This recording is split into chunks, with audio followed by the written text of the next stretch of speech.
안녕하세요. 사연을 부탁해입니다. 오늘의 사연을 소개하겠습니다. 어느 날 오빠가 결혼할 여자라고 하면서 얼굴이 아주 예쁜 여자를 데리고 왔습니다. 오빠는 지금껏 공부만 하던 사람으로 직업은 의사입니다. 우리 아버지가 사업을 하셨기에 우리 집은 항상 풍족한 편이었어요. 그랬기에 오빠와 저는 어려움 없이 공부를 할 수 있었습니다. 오빠는 그냥 머리가 좋은 그런 사람이었어요. 뭘 하든지 모든 게 특출났었거든요. 그런 오빠는 공부를 즐기면서 하는 그런 사람이었습니다. 한마디로 공부 이외에는 아무것도 관심을 갖지 않는 그런 사람 말입니다.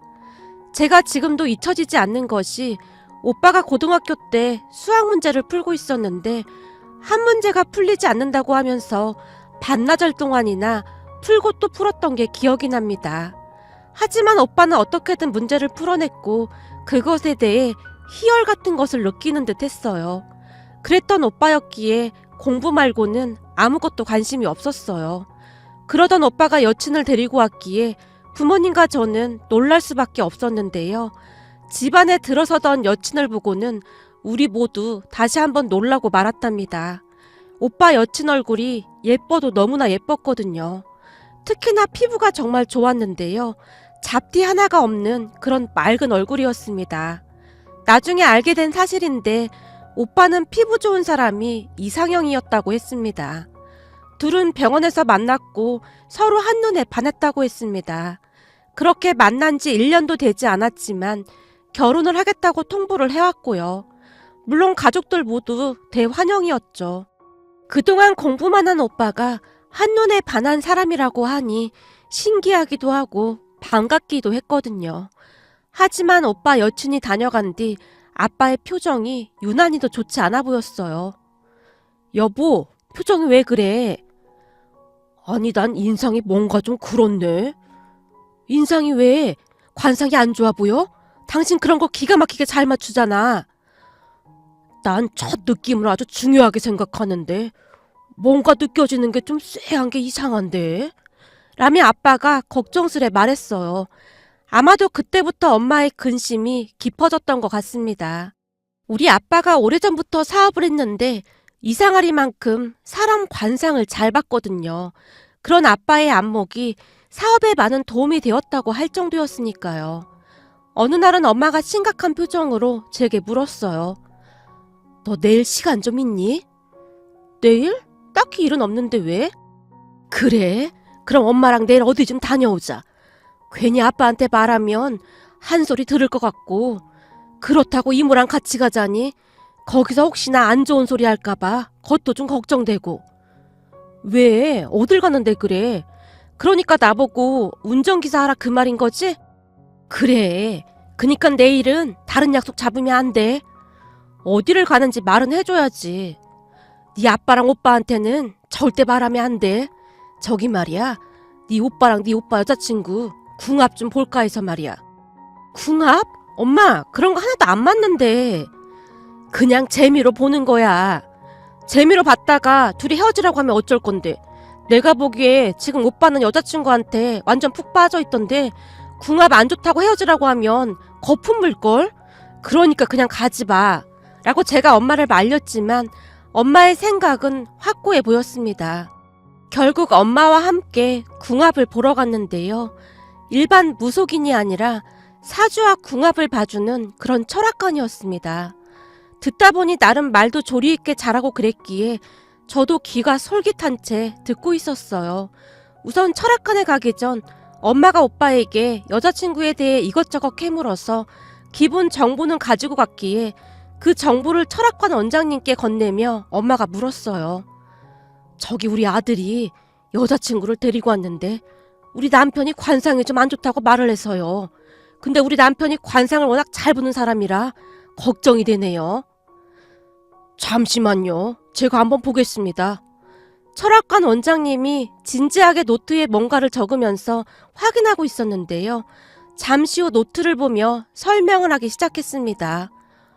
남편분이 그래도 사람 관상을 좀 볼 줄 아는 재주가 있네요. 그냥 일반 직장인은 아닌가 봅니다. 네, 사업을 합니다. 근데 진짜로 뭐가 안 좋은 건가요?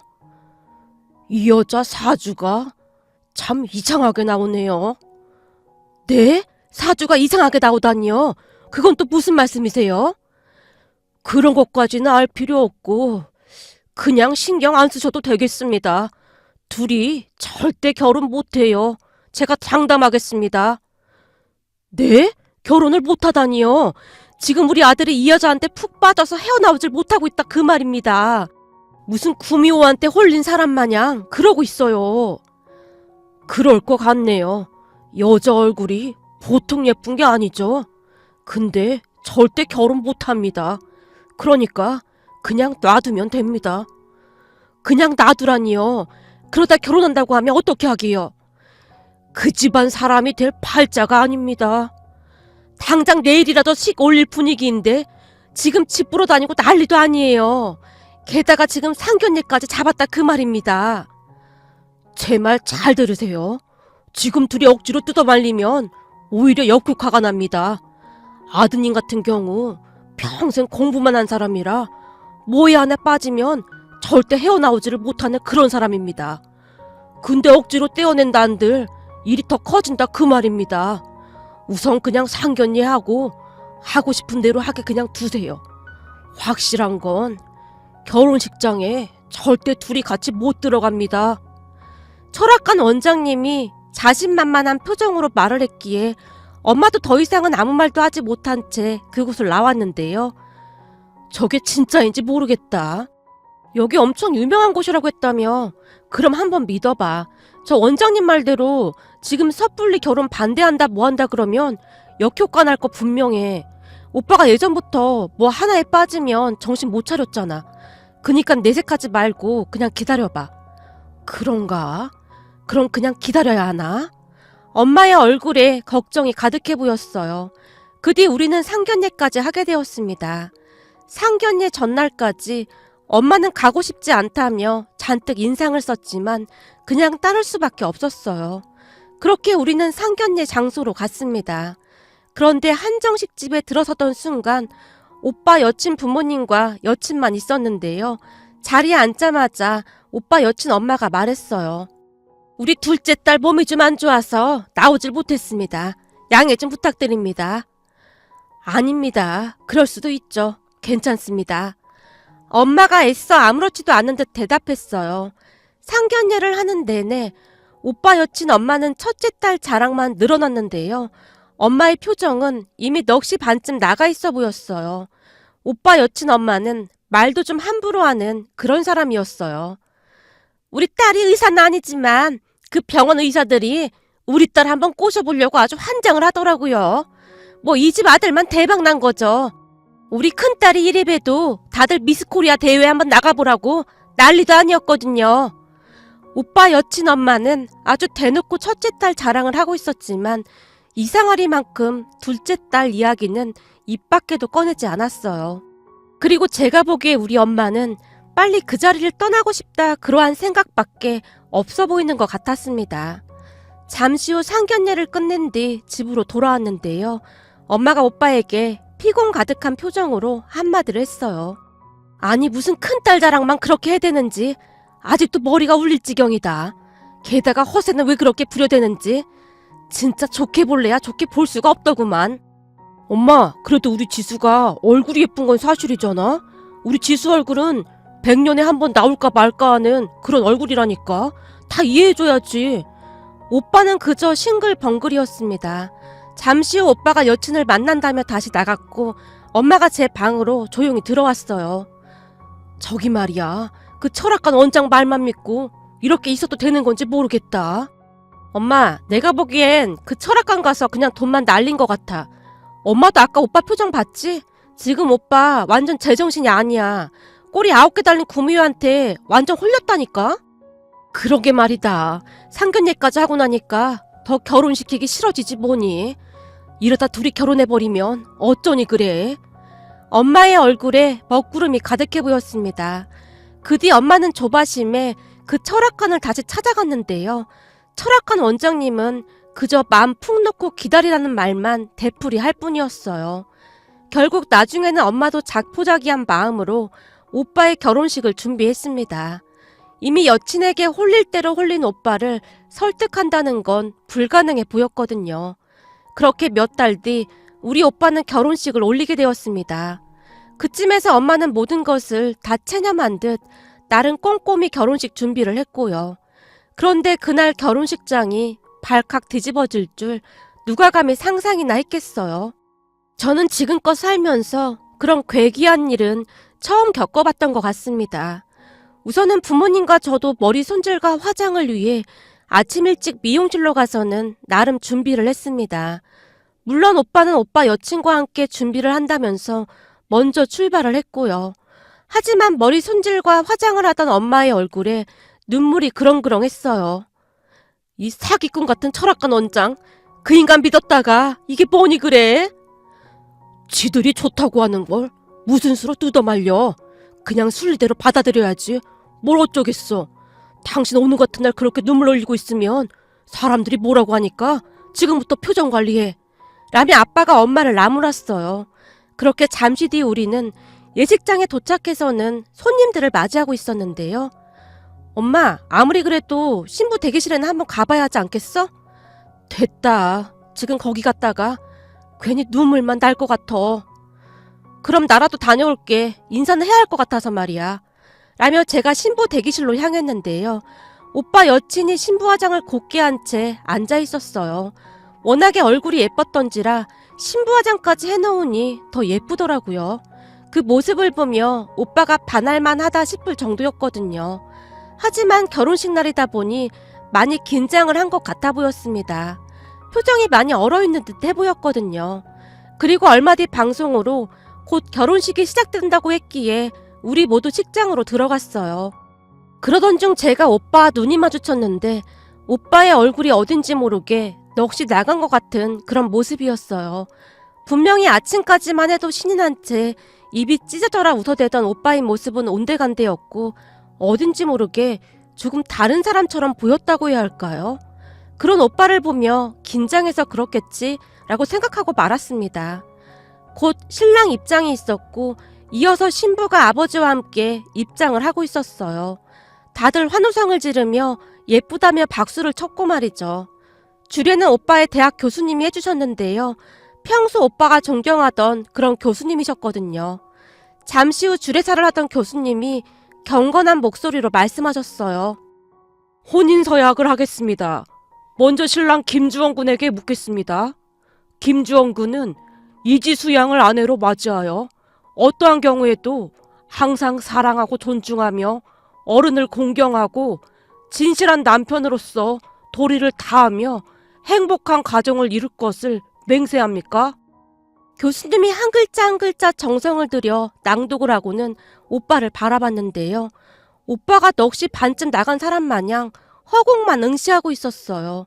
그 바람에 교수님뿐만 아니라 하객들도 다 놀란 채 웅성거리기 시작했어요. 김주원 군? 전하. 교수님이 다급한 목소리로 오빠를 부르다가는 오늘 우리 김주원 군이 결혼식이 처음이다 보니 긴장을 많이 한 것 같습니다. 그럼 다시 한번 묻겠습니다. 김주원 군, 맹세합니까? 교수님이 이마에 식은땀을 닦으며 다시 물었는데요. 그 순간 오빠의 입에서 믿을 수 없는 말이 터져나왔습니다. 그 바람에 신부 쪽 엄마뿐만 아니라 우리 엄마도 자리에서 벌떡 일어났는데요. 제일 당황한 분은 교수님으로 교수님이 연신 식은땀을 닦으며 주원아, 그게 무슨 말이야? 너 지금 뭐 하는 거야?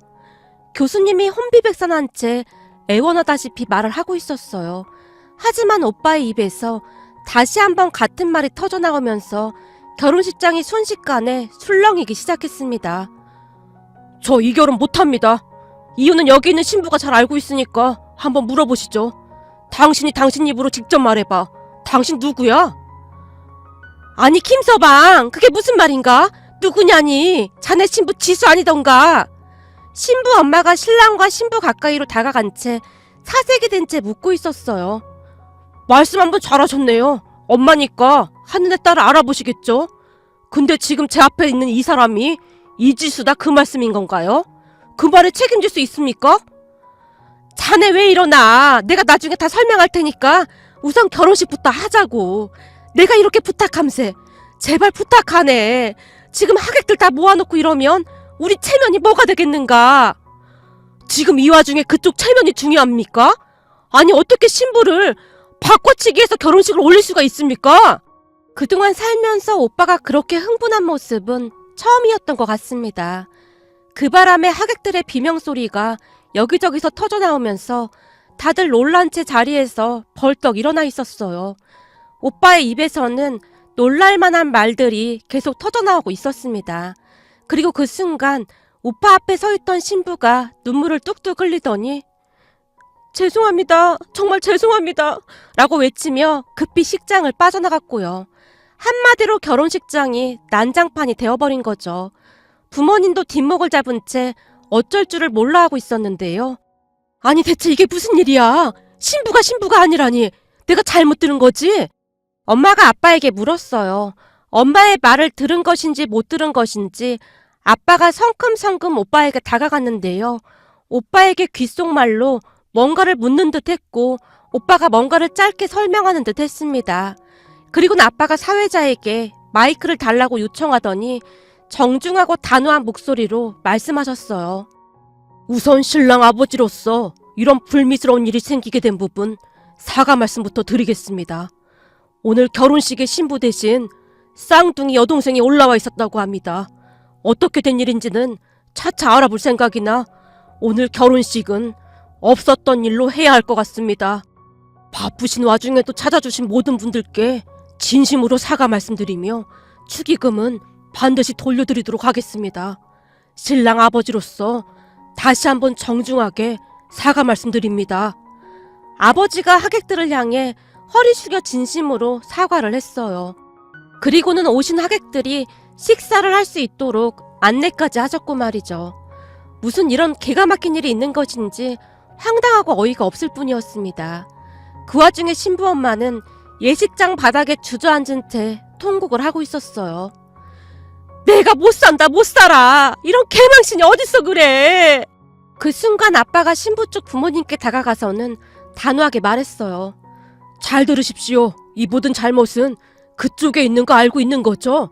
분명히 말해두지만 우리도 가만히 있진 않을 겁니다. 파혼에 대한 책임을 지셔야 할 겁니다. 예식장부터 이런저런 정신적 피해 보상까지 법적으로 조치할 생각이니 그런 줄 알고 있으세요.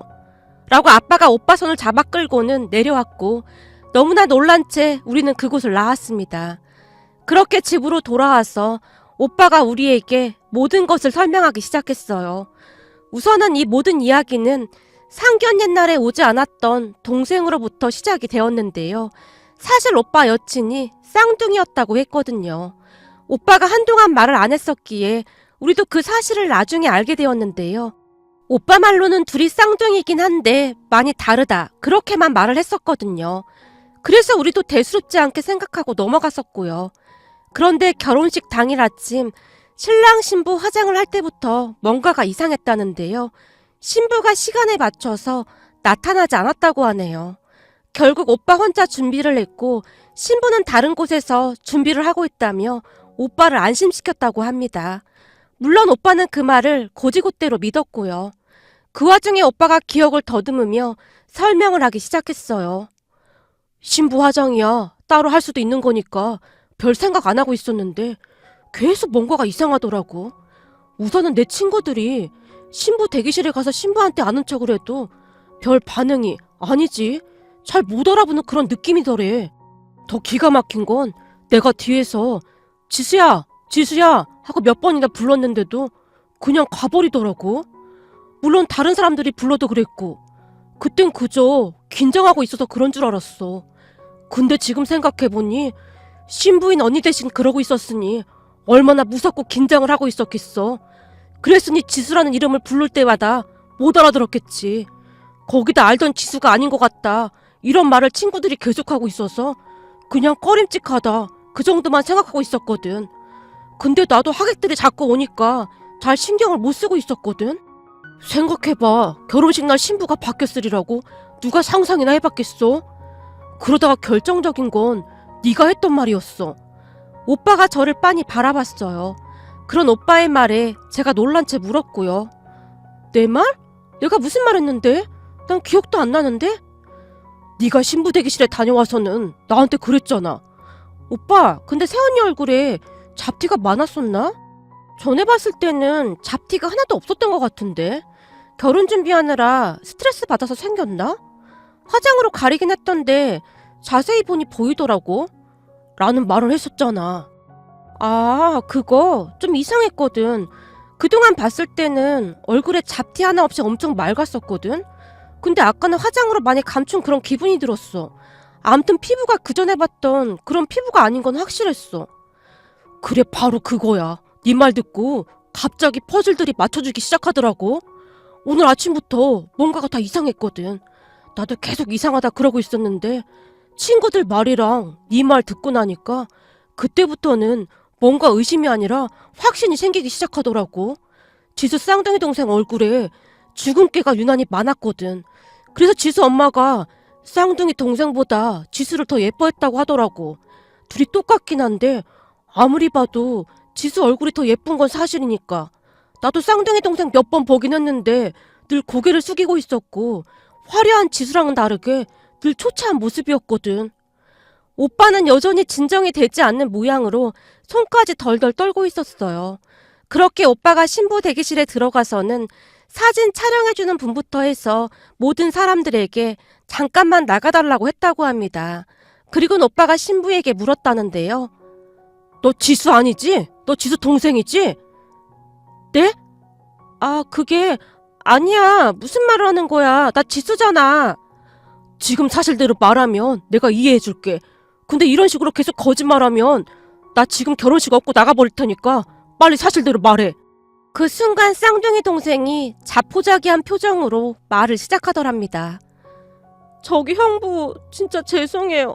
사실 언니가 어젯밤에 누구를 좀 만나러 나간다고 급히 나갔는데 지금까지 연락이 안 되고 있어요. 근데 결혼식을 못한다고 할 수도 없고 해서 우선은 제가 결혼식만 진행하려고 했어요. 아니, 어젯밤에 집을 나갔다니? 그게 무슨 말이야?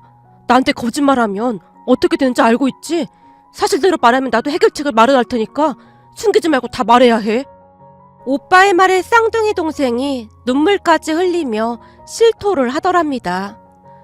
저기 그게 사실 언니한테 오래 사귄 남자친구가 있었는데요. 형부 만나고 난 뒤 그 사람이랑 헤어지려고 몇 번이나 노력했었거든요. 근데 그 사람이 절대 못 헤어진다고 계속 난리를 쳤어요.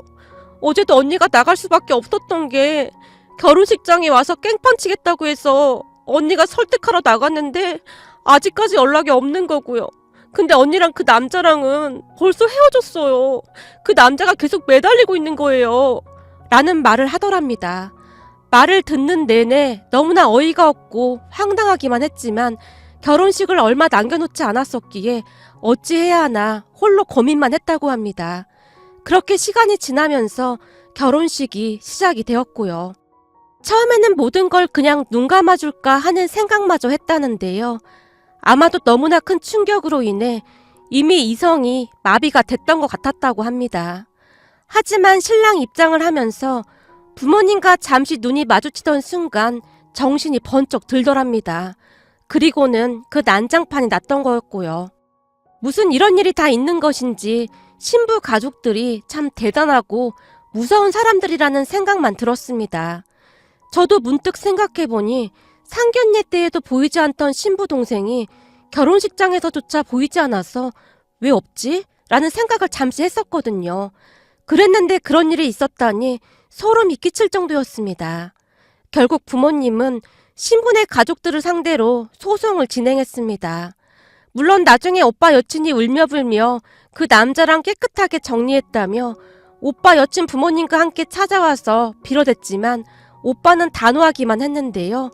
도저히 용서할 수 없다며 가만두지 않을 거라는 말만 반복할 뿐이었어요.